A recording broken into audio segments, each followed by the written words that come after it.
We're all here for the 57th episode, the final episode of the year of the Dare Show podcast, where I want to dare you to look at things through a different perspective, which is my perspective, which isn't always the most, what's it called? Popular opinion, whatever. Let's just get into it.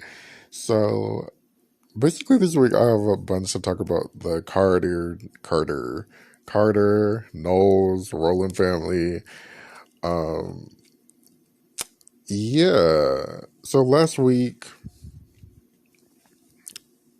I'm like, or is it earlier this week? Last week, Jay-Z made some comments about Beyonce, and I just wanted to talk about them, because clearly he's the biggest Beyonce fan of us all. um, so he was talking with Alicia Keys. Alicia Keys had just released her 100th album. I don't know. Uh, her last album on her label she was talking about. She had just released it and she was doing an interview with Genius, and somehow that's what I meant to look up. Hold on. Somehow Jay-Z was asked to come in, and I'm like, was he on the album?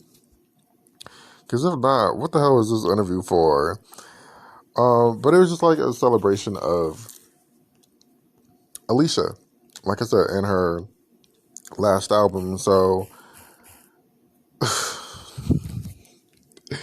side note, nobody's really listening to Alicia Keys this in this era. I feel like Alicia Keys is did he produce it? I'm so confused. Cause they talked about it like he's not on this album.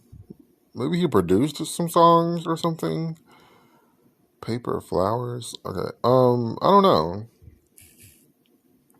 But he's not on this album. But anyways, so nobody's listening to Alicia like that.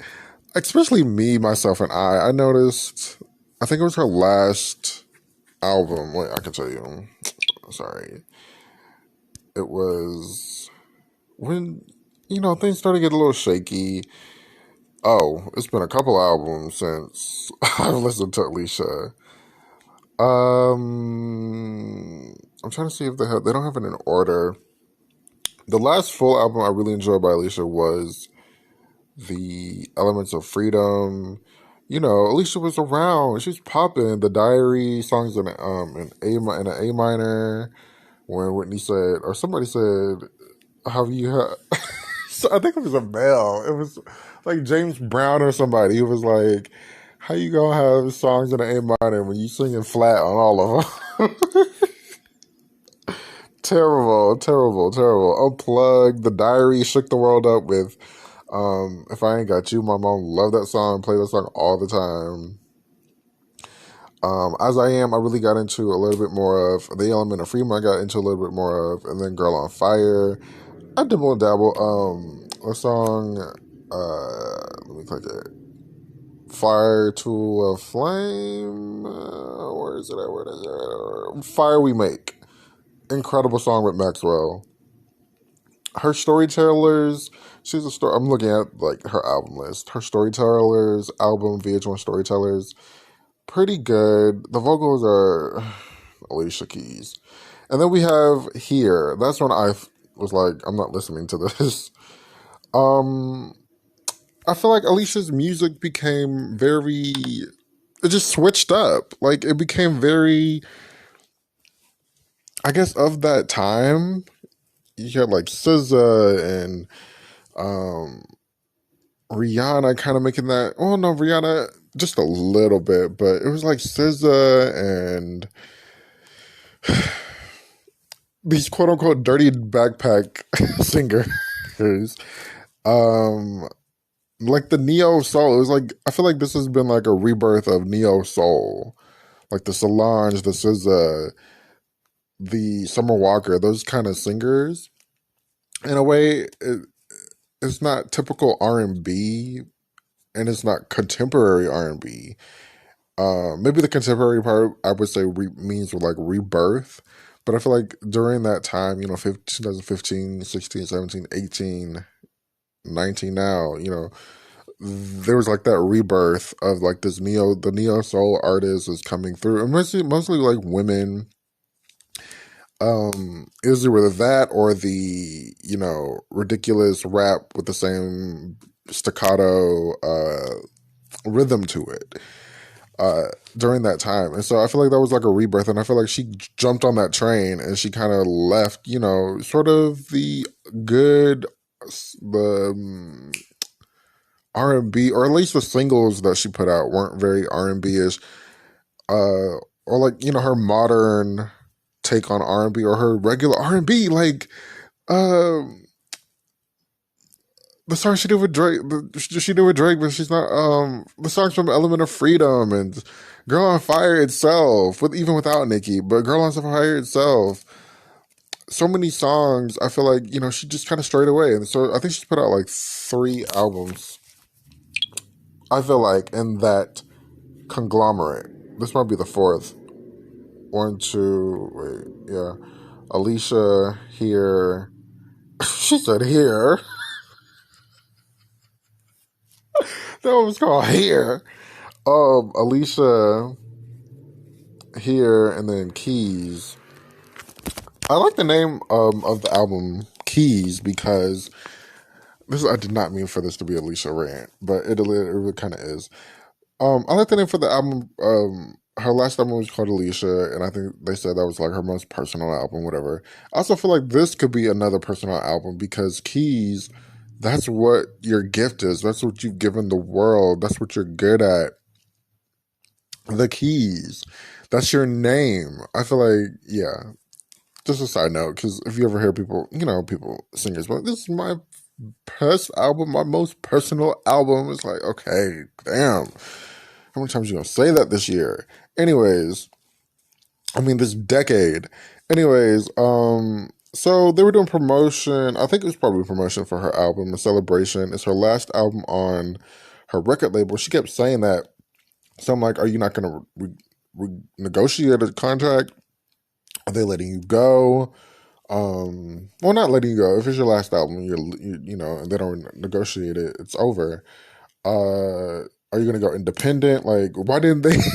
The genius do you didn't follow it with questions that I feel like you needed to follow up with, sir. But this album is different than her album and a lot of albums that don't really do this anymore or aren't like this. It's a double disc, I believe, and half of it it's a very interesting concept. Half of it, the first half is the regular songs, and then the second half is songs. She calls it "quote unquote" reimagined, like different beats or different producer or whatever. So I'm like, okay, that's pretty cool. I've been looking at Shania Twain, and I know Shania Twain's Up album. I think it had like 3 different versions. It was like a pop version, quote unquote pop version, country version, and then like a like a Middle Eastern flair to it. Um, Same songs, just different beats. So I'm like, that doesn't happen a lot in music at all. And I'm like, that's a lot of work. Just like I've been thinking about Taylor Swift's Red is coming out. I'm like, is she actually she's redoing, like I said, she's redoing her this journey I've been talking about, redoing her song, her album, so she can, make money straight off of them for her, since the label is, a little shaky over there. So, or the previous label she was with, I'm sorry. So I'm like, is she actually in the studio, like re-recording the backgrounds, the ad libs, the leads, or is she just? I want to know, like, how do you go about re-recording an album? Because I feel like nobody's really doing that, even on like a creative moment, and nobody's really even doing that. Even now you're being forced to do it because of monetary issues. So being let go, or his last album. So Jay-Z was just like, he talked his main theme. I don't know why he was there, but here we go. His main theme was evolution, talking everything about evolution, and he talked about wanting evolution in the musical contract and the wording of speaking of Taylor Swift and getting your masters and stuff. He was like, when he left his first label or whatever label, I should have. When he left the label in the beginning, he was like, um, it wasn't like on bad blood, but now he has a distribution deal with Universal, I believe, with Universal Music or Productions or whatever. And he said it's a distribution deal. I think he said he pays them to distribute his music. And I was like, oh, that's interesting. Um, I guess that's a little, that could be profitable. I put out a certain amount and get back maybe a whole lot more. That could be a profitable deal. Anyways, so he was like, or key point I noticed, he was like the evolution in like the music contracts, the wording. I'm sure there is still some of the same wording in, you know, Alicia's contract that was in a Chuck Berry's contract, and he's like, wording needs to be different. Um, and I'm gonna throw in, you know, getting your masters needs to be different. Like, if you're writing and producing your music, I feel like you should have an easier chance, or you should just be getting your masters if you want it from the beginning. I feel like that needs to be every artist's go-to thing. That's what I just be like. Beyonce is so fucking fascinating to me because it's like, is she still on her same record deal? I don't think she is, but it's just a question. Is she still on her same record deal that Matthew negotiated? At what point did she negotiate a new record deal? What is in that record deal? Is she even making money off of the record deal? Because, you know, Beyonce's a self profit. How do I say it? She is, as far as we know, as far as I remember and thought, took the ding ding ding. She is a she makes her own money and she puts money back in her. She invests in herself and she's using her own money, and it, you know, it's a full circle in a way. So I'm just like, what's in her record deal? Or maybe it's just the little beehive in me that is just like, what's in your record deal? Like, how many records are you gonna have? I mean, what's your are you gonna what's your the length of your how many albums in this deal? Because she doesn't have a lot of albums, to be honest, as compared to a lot of other singers and a lot of other like legends. She doesn't have a lot of albums. So it's like, what's your deal about? Because it's very interesting. With Sony, I believe Sony, yeah. So he was just talking about evolution, and then this is where he got a little controversial. That started a flame. Now, when the flame was lit, I was just like, "What is going on? Why is everybody talking about Jay-Z?" So, and I read what he said, a little clip, and I was like, "Oh yeah, light him up. I'll light a flame if you want." Burn him at the stake. And then I had to go, I was like, let me go and actually listen to what he said. And I listened to the entire like 45 minutes up until where he got, Jesus Christ. Um, and I don't blame him so much now that I know what he actually said. So he was talking about evolution of, they brought up the kids, and Alicia's son plays, one of them said plays the piano. Jay was talking about, you know, I didn't want my kids getting into the music, but, you know, blues, like probably I think she's the youngest person to be on Billboard with with one of the songs. I don't know, one of his songs. And so he was like, I didn't want her to get into it. I didn't want my nephews getting into it back when, you know, back in the day, because, you know, the comparison, the pressure, are you even good at it? Blah, blah, blah, blah, blah, blah. And so then he brought up like evolution, you know, Beyonce. I'm gonna get in trouble for this saying this by her because all of a sudden he's the biggest Beyonce fan in the world. He's like Beyonce, he basically was like Beyonce is the evolution of Michael Jackson, and I was like, yes, I agree with that. Beyonce definitely is an evolution of Michael Jackson. Not only is Beyonce an evolution of Michael Jackson, she's an evolution of a little bit of Janet. She's a little bit of Tina Turner. She's a little bit of who else did I write down? Barbara Streisand. It's like this classiness, this fierce performer that Janet and Tina have. This rock and roll sensibility that Tina has. This incredible star power that Michael Jackson had. Definitely. And it's just basically, learning from your peers and making it better in a way. That's what I definitely agree with. Now, I think Twitter and everybody is saying, she's bigger than Michael Jackson. That's not what he said. He said she's an evolution of Michael Jackson. And I'm like, yes. Is she bigger than Michael Jackson? No. I consider them equal. I would consider them equal in terms of, especially as you get older. I noticed somebody said something like Be Alive, which was the, let me hurry up with this because I do not want to talk about this forever. Be Alive for the King Richard movie was very much bad for Beyonce as a whole because she's an aging pop star. How are you keeping up with, she's hitting that mark of 40 where others haven't done so well at 40 in the music industry. So, in terms of her age, and I think of his age and the success she's had, Single Ladies definitely blew her up. And then just think about the Miss Carter Show World Tour. That was the first world tour she had in about like 4 or 5 years.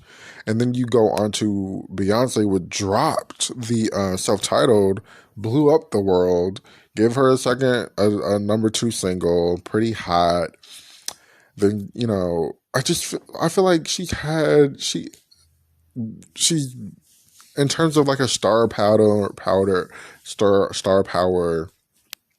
she can't go anywhere without paparazzi. If she drops something, it's gonna sell out. The music, the solo music, which we haven't had in a minute. I'm sure it's gonna pop off. People enjoy Beyonce. People enjoy Beyonce. Like people enjoy Michael Jackson, and I think all of that has to be in accountability because I feel like she's a great entertainer. He was a great entertainer. I think she's a great vocalist. I don't think he was a great vocalist, but I feel like when you're thinking about like, is somebody bigger than somebody else? I feel like you have to put all of the peas in a pot and see what's popping. Nobody's talking about, I love that Michael Jackson song because of the vocals. They're like, oh, I love that Michael Jackson song because, the dance or the songwriting or whatever. It's very capturing. I don't ever hear anybody talk about Michael Jackson's vocals. So that's all I'm going to say about that. But what else did he say? He was just like, there are going to be better singers than Aretha Franklin. There's going to be better singers than Beyonce. I think she's one of them. And he said somebody else. I think he said like Whitney Houston or something. And I'm like, yeah, okay. But this is the part where I didn't really agree with him. He was like, Michael Jackson didn't have a Coachella. But he was like, Beyonce's Coachella was like a, where did I write it down at? Beyonce's Coachella was I think it's on my phone. Beyonce's Coachella was a cultural reflection. It connected with the culture, and it had an impact on the culture. He said Michael Jackson never had a Coachella. And I'm like, because Michael Jackson was Coachella, right? Michael Michael Jackson was Coachella. Literally and figuratively. Literally and figuratively, Michael Jackson was Coachella. Like this man started playing. This probably the first black singer, black entertainer to play stadiums. Nobody else was doing that. And then Tina Turner came. Who else came? I don't know. I don't know anybody else. Like recently, I think Rihanna was the first one, but that was with Eminem. But then Beyonce did it. All of Beyonce's Formation tour and Formation, On the Run and On the Run 2, they were all stadium tours. So that's all I have to say. I don't agree with that part, Jay, but the other parts, I didn't know you were the biggest Beyonce fan out here. Excuse us. Put us in our place. On to Miss Tina. So Miss Tina Knowles. She has a new show that Beyonce actually did the theme song for. Beautiful vocals. Harmonies out the wazoo. It's just like, okay, this is where you've been all day. You've been, for the last 6 months recording these harmonies because it's such a flow. And it's just like, oh my gosh. The lyrics are a little corny, but, it's a theme song. So that's all that. So that. I don't know what this show's really about. It's called Talks with Mama Tina. The grandkids are a little talking and singing in it or whatever. I don't really know what the show is about. I watched the first episode. I didn't want to watch it, but I watched it. It was with Sierra, and who knew Sierra had a clothing line out? I did not know. It looks interesting. The little jacket that Sierra gave Miss Tina a fur coat, and Miss Tina put it on, and Miss Tina looked like a pimp. I was just like, oh God. But anyways, they brought up Kelly's mother. And like I said a couple of weeks ago, Miss Tina is Kelly Rowland's mother. Like, literally and figuratively. Miss Tina, when Kelly lost her, it was such a heartbreaking, experience, I'm sure, for her. But even, just reading about it and seeing, her go through it. When Kelly lost her birth mother, after giving birth to her first son, her first child, it was like, oh, that's such a heartbreaking moment. Like, our hearts actually go out to you because that is such a sad experience, I'm sure.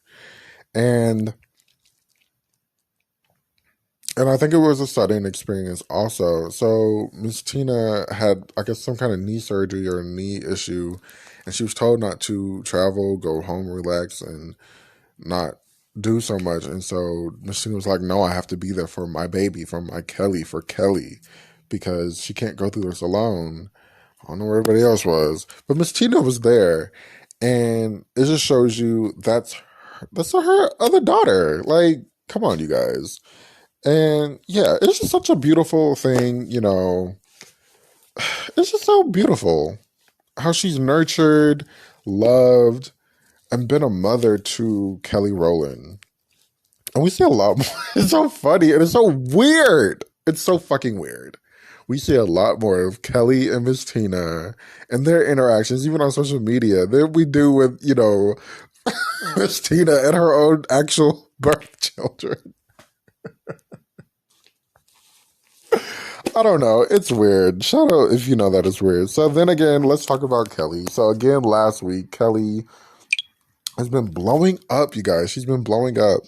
And about this Donna Summer thing. And her, of course, Donna Summer and Kelly Rowland look alike, right? We all understand that. But y'all keep talking about this movie. Literally, you guys have been talking about this movie for a decade now. Or not even a movie, but like the concept of her playing Donna Summer, Kelly Rowland playing Donna Summer. And it's like, all these pictures keep coming out. They keep resurfacing every year now, it seems like. And it's like, okay, Twitter, are we going to try to move forward with getting her, getting this project even off the ground if there's not even, any ammunition against it?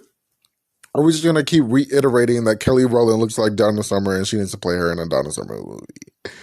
Like, where are we going with this? We got to pick and choose. We got to fight some battles. We got to do something. Because I'm tired of hearing about it. Like, we know already. It's been 10 years. You guys have been saying this.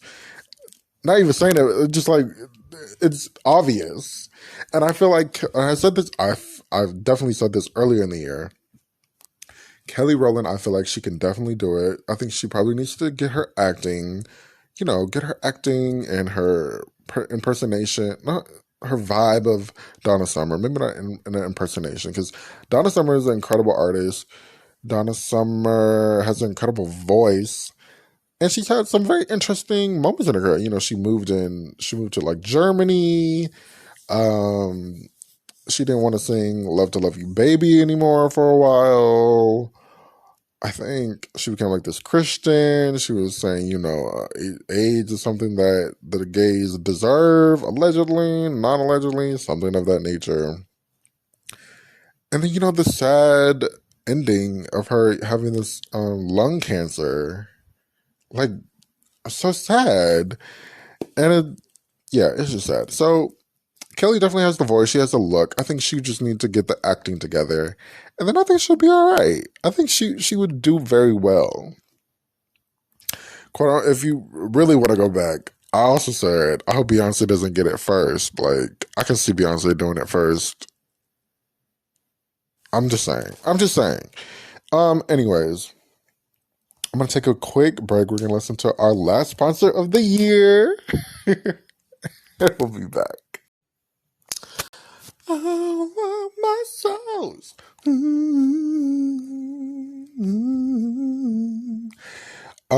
The song of the week, the last song of the week for 2021, right, is Muscles by Diana Ross.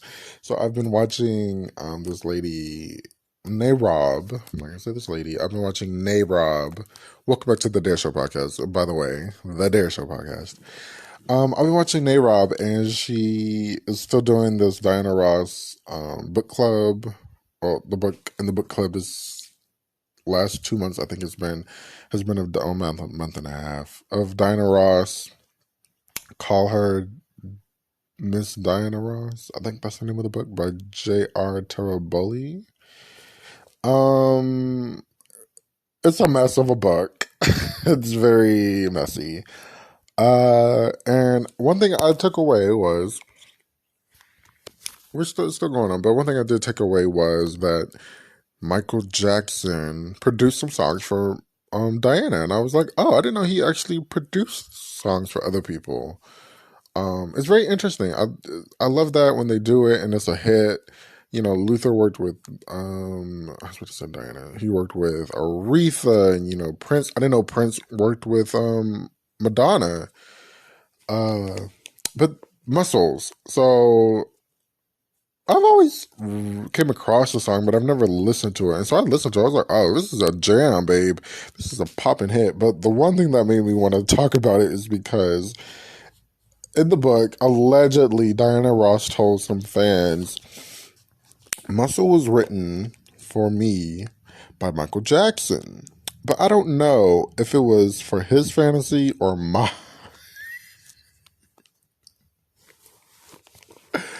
So shout out to Shady Diana Ross, if you said that or not. The song of the week is Muscles. It's off of her Silk Electric album. It was top 10 back then. It's a cute song. It's a really cute song. Shout out to Michael Jackson. Oh my God, it starts off with Michael doing these like harmonies.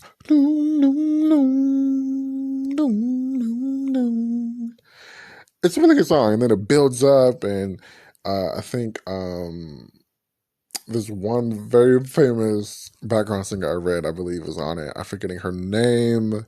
She's a jazz singer. She's a backup singer back in the day. Patty Austin. I believe Patty Austin is on the background singer. I want muscles. Okay, so I just want to wrap up the Dare Show podcast 2021, this 57th episode. We've come a long. I've come a long way. I don't know about y'all. But I just want to like wrap it up and say thank everybody for listening this year. I definitely remember one of the things that I want to say some great moments that I love this year, and I'm just going to start off with Patti LaBelle. This is like a low key Patti LaBelle podcast. One thing I wanted to do for so long was start a podcast in the same aspect of the Mariah Report, who I listen to daily, all the time. They really elevated podcasts, let alone just talking about stuff.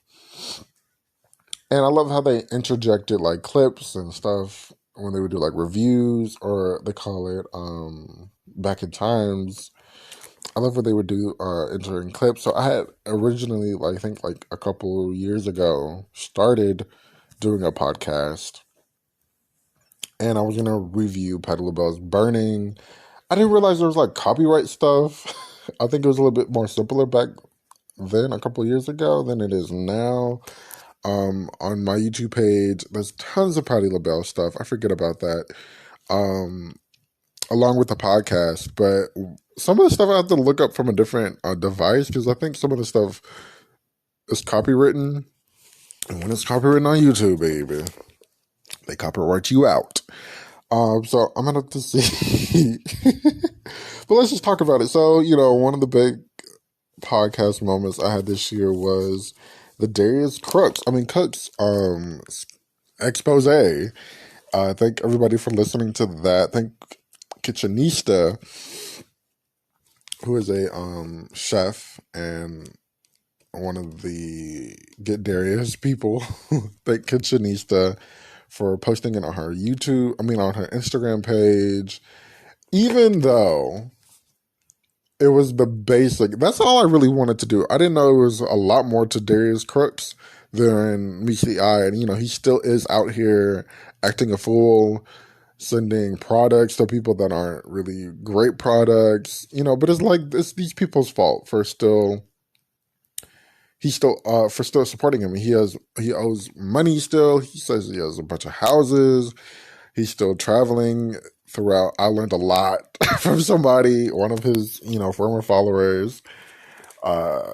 She told me a lot about Mr. Crooks. What was I about to say? He's still out here acting a fool.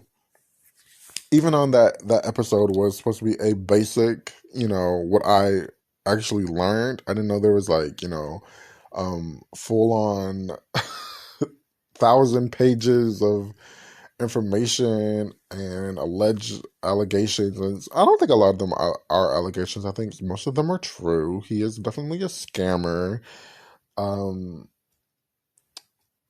Wouldn't be me. If I had the support of thousands of people, I would not want to let them down. I would want to get, and out of embarrassment for myself, I would not want to put out horrible products, blame stuff on other people. If I had a restaurant, I would want to be in full control of it, or know what's really going on. If we got to shut it down, it's not going to be because of the government. It's going to be because, the people aren't supporting anymore. But that's the thing. People were supporting him and wanting to support him, and he still let the people down.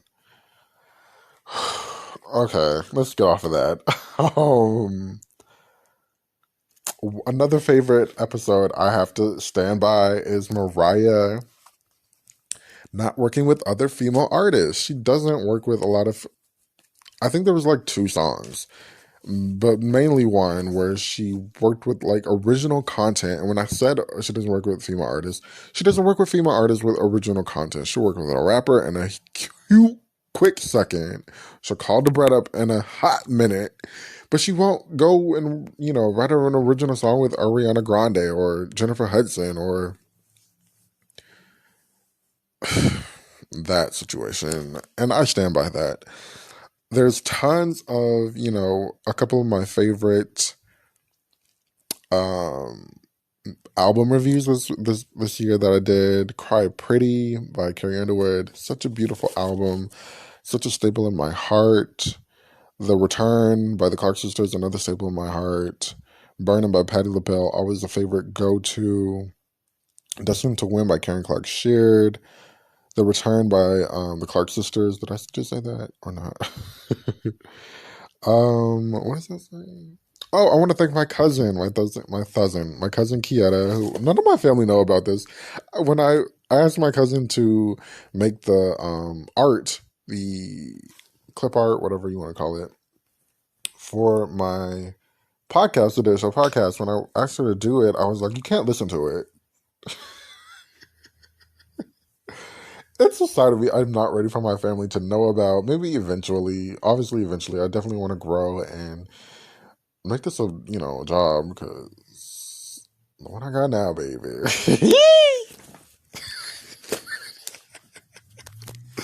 But thank everybody for listening. All three of you, thank you so much for listening. I thank my cousin for making my my clip art. I actually paid her. It wasn't a free moment. I think I got a little. Did I ask for a discount? I think I did. I said no discount, and I think I paid her all of it, full fat amount. Excuse me. I definitely want to do more collabs. So if you want to come on and talk about Patti, I'm definitely going to try to reach out to somebody. I definitely want to talk about Patti LaBelle's voice, and I want to do it with somebody who's positive about it and not negative about it. But yeah. I think I'm gonna have to go do some research. But I definitely want to do more collaborations. I definitely want to grow the Dare Show podcast. And I thank everybody for listening. 2021 podcast wise has been really great. Even, life wise a little bit. It's been pretty peaceful. Yeah, that's all I want to say. I'll talk about Josh Stone's. Josh Stone put out a video, and I'll talk about that next week. The first episode of 2022. Not that it really matters. I mean, it's just another day, baby, with a different date. But thank everybody for listening. If you want to tell me what you think about what's going on, the Carter dynasty, the Knowles Carter Rowland dynasty, leave a comment. Definitely leave a comment on this podcast. I don't care if you subscribe. I don't care if you like. It's not like that. Just listen and maybe leave a comment, or just listen. You can share if you like. You ain't got to do all that other stuff, because I know how it feels. Go listen to Muscles by Diana Ross, and I'll be back next week, and we can muscle on. Actually want that one? Okay. Who are we making cookies for, Boo? The whole family.